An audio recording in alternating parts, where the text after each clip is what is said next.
This is iOS 6 and this is iOS 27. Let's see how far Apple has come in these 13 years. The very first thing you will notice between iOS 27 and iOS 6 is there are major design differences between these two operating systems. On iOS 6, it features Apple's classic skeuomorphic design language, while on iOS 27, it features a much more refined version of liquid glass. With this skeuomorphic design language, things like folders are completely different to the liquid glass design language. So let's go open a folder on iOS 6 and then check out that same folder on iOS 27.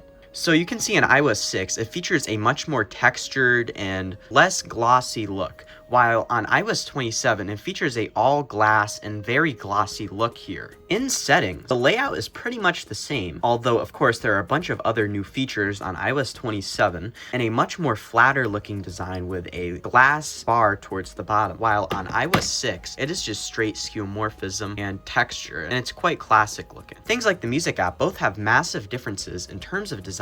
On iOS 6, it features a textured white look, while on iOS 27, you could either pick between a white background or a black background with no texture whatsoever, and it's pretty much the same thing that you would see in the settings app that we just went through. It features a flat look with liquid glass overlaid on top of this, while on iOS 6, it of course is just all this one white texture, and you can even go into cover flow and view all of your album artwork at once. And this is actually kind of more glossy looking versus something like iOS 27 if you really look at it, because this is mimicking like a glass table and it is reflecting the albums on the table, which is pretty cool looking. And of course, since iOS 27 features Apple Music, which Apple Music is completely absent from iOS 6 by the way, it does not have cover flow. The app icons on both of these iOS versions are also very drastically different looking. On iOS 27, they do have depth, but they're not really mimicking much. They're just kind of glossy and kind of abstract. On iOS 27, they also got a pretty big overhaul where they're now made of actual liquid glass, but whatever rendering they did on beta 1 makes them look quite flat. They also feature these specular highlights on the corners, which unlike iOS 26 do not move anymore. But on iOS 6, the app icons are very much skeuomorphic, as if we look at something like the Notes app, it is literally a real notepad. While if we look at that on iOS 27, you can very much see it is still sort of a notepad, but it's not really mimicking like something you would see on an actual notepad. And it looks much more minimalistic, if that makes any sense. It looks a lot less detailed versus something like iOS 6. But some certain app icons look very much like their iOS 6 counterparts.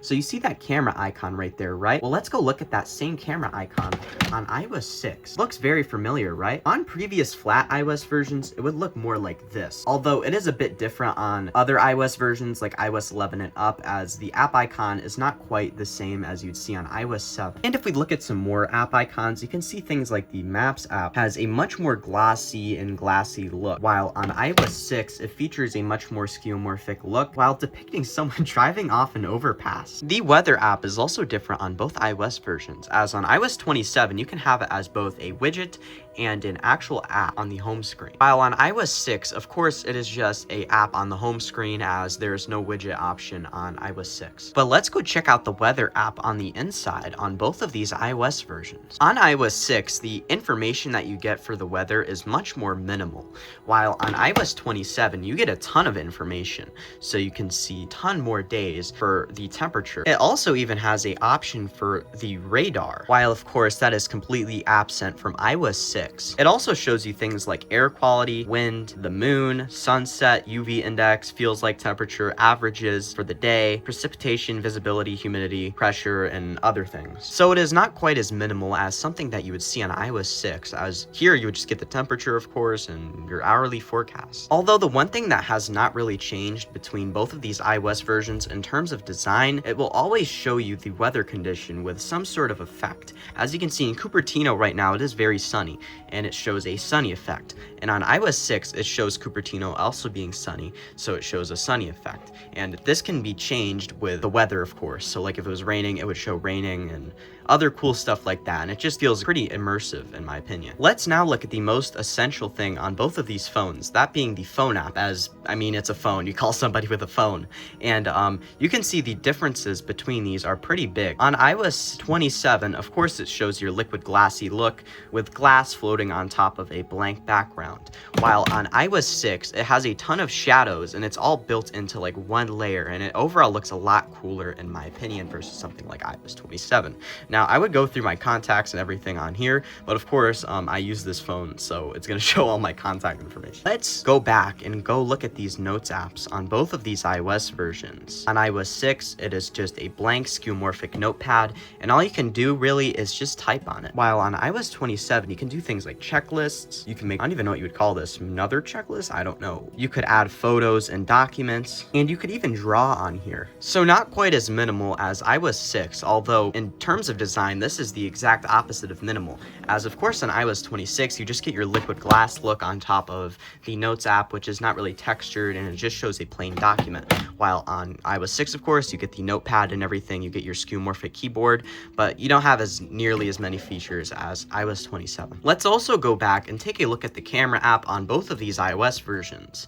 And just to show you that I'll have the most features on iOS 6, I'm using this on an iPhone 5, so I'll get all of the features that you would normally get on iOS 6, and I wouldn't be like missing some, like if you were using an iPhone 3GS, for example. So on iOS 6, you only have a couple options. You can do HDR, you can do panorama, and it's just your standard panorama, and this is where it was introduced, I believe.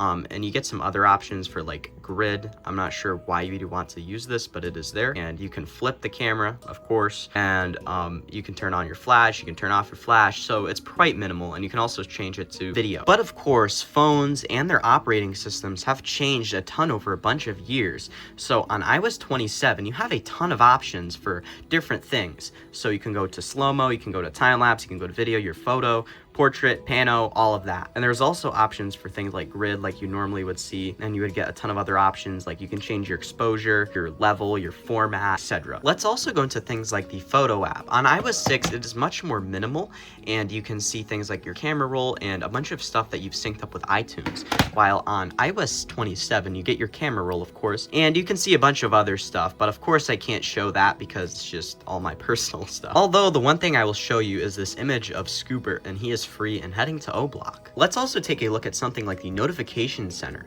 On iOS 26, your notification center is merged with your lock screen, while on iOS 6, it is completely separate. So you just see your notifications and a couple widgets up here. And yeah, you do get widgets on iOS 6, funny enough, but this would be the only type of widgets that you would get on iOS 6. You want to get any other widgets that you could put on the home screen, no, it would go in the notification center. And on iOS 27, your notification center and lock screen is completely customizable, and you can put a bunch of custom widgets from like third-party applications, and you can make your time look different. As you can see, I have mine super long and it is going behind my wallpaper, and you can make it super glassy. While on iOS 6, of course, it is not that simple, and even with the lock screen. On iOS 6, you just get your generic slide to unlock and a thing where you can open up your camera from here. So let's actually slide to unlock right now, just so I can show you. And on iOS 27, it is different. You would use your Face ID or you would put in your passcode. And now let's get into the wallpaper customization of both of these iOS versions. On iOS 6, it is quite simple. You just set your wallpaper. You can pick from your default selection. So I'm gonna go set it to something different. Like this ocean wallpaper, I hit set both, or I can set it individually for one on your lock screen or your home screen, of course. And yeah, you can't really change what it looks like. While on iOS 27, you can go in here, you can add your wallpaper, and you can customize a ton of stuff. You can add a ton of widgets that you cannot on iOS 6. As on iOS 6, I believe the only widgets you can add are your weather and your stocks. While on here, there's a ton of options for third-party apps and a bunch of other stuff, as you can very much see. And how you choose your wallpapers looks completely different on iOS 27, as I believe on iOS 16, this was changed where you can customize a bunch of stuff, and you can get wallpaper packs, you can add your own wallpapers, you can put your live weather with your live location and stuff like that. Now let's get into Safari on iOS 27 and iOS 6. The design is much different for both of these iOS versions, as it shows a overhead view of your tabs on iOS 27, and it will show your like liquid glass buttons up here, and you can make different tab groups and all that good business. While on iOS 6, it is much more simplified looking, and you can just go through all your tabs like this, and it is like slide overview. You can make new pages, and it's not quite as advanced as something like iOS 27. Let's also test out Siri on both of these iOS versions. Although, since I'm showing this off on an iPhone 12 Pro Max, I will not get the newest Siri that you possibly can get, and not the most advanced Siri, because of course I'm on an iPhone 12 Pro Max. So to activate Siri on iOS 27, while I don't have the action button, I would just hold the power button on the side and I would pull up Siri. So that's how it works. So I'm gonna go ask something right now to Siri, and we'll see what it gets, because it's gonna be a lot more intelligent, of course. Siri, what is the weather in Cupertino right now? And of course, it pulls up the weather immediately. Now let's go take a look at it on iOS 6. On iOS 6, you activate it by just holding the home button. Siri, what's the weather in Cupertino right now? Searching the web for Siri, what's the weather in Cupertino right now? And you can see it is much dumber, and that's probably due to being the weather app being like shut down completely on iOS 6, and you have to use a Cydia tweak to fix it. So let's ask it something else that would actually give you a response. Siri, what are the scores for the NBA Finals? The Pacers lost the NBA Finals 4-3 against the Thunder. They lost the last game 103-91 on June 22nd, 2025. And it is pretty off, because it's showing me the scores for the last NBA Finals and not the ones that are going on right now in 2026. Now let's ask that same exact question on iOS 27 Siri. Siri, what is the scores for the NBA Finals so far? And it pulls up a bunch of things for the NBA Finals, as you can see. Now let's look at the Maps app on both of these iOS versions. On iOS 27, it has ads, which is kind of crazy. But on iOS 6, it doesn't really work at all. It was very buggy back then, so there's a big button for report a problem, as this is very much the first version of Apple Maps ever. As before, on previous iOS versions, you would just get the standard Google Maps app implemented. But again, this does not work natively without tweaks, and I can't get this to work even with tweaks. On iOS 27, you get the option for an app library. If we go to look for one on iOS 6, of course that is not an option. You just get your standard home screen apps right here. And you can search your iPhone, but that is not quite the same as having a whole app library. Things like the clock app look drastically different on both of these iOS versions. So let's go look at them right now. And here I can go in here, I can set my alarms. I can pretty much do the same thing here. It's just a completely different looking design. But as you can see, it provides pretty much the same exact function on both iOS versions. So let's look at things like stopwatch. I can go to my timer thing here. I can set a timer. It just looks different. Like, there is no feature differences here. On iOS 27, you get a full-fledged news app. While on iOS 6, it is quite different. You have the newsstand application, where you can download newspapers, and it goes right in here. And this is not like a live news feed. No, you have to actually go onto the internet, grab some news feeds or whatever, your magazines, whatever you want, and you chuck it in here. And yeah, that's how that works. So it's not quite like iOS 27, where we have a full-fledged news feed here. Now, that is all the main differences you will notice between both of these iOS versions. Now, I know there is a bunch of other features differences that we could go through, but if we continue doing that, this video would go on for hours upon hours upon hours, because of how bloated iOS has gotten in recent years, especially with iOS 27. And all the other differences you will notice are pretty much only in design. So like the calculator app, of course, this is skeuomorphic. I'm going to point that out. You see things like the voice memos app. I'm going to go in here and I'm going to say, oh, this is skeuomorphic and this is not skeuomorphic. Like, you see what I mean, right? So yeah, those are the big main differences you'll notice between iOS 6 and iOS 27. If you enjoyed this video, please consider leaving a like, subscribing with notifications on, sharing this to someone that would find this interesting, and also please consider using the hype feature, as that helps out the video and the channel. Also consider checking out my social media accounts, which will have in the description and in the end card. I have a Twitter, I have a TikTok, I have a second YouTube channel, and I have a Reddit. And yeah, this has been Derek from Certified and I'll see you in the next video. Bye-bye. What we do here is go back. Loud.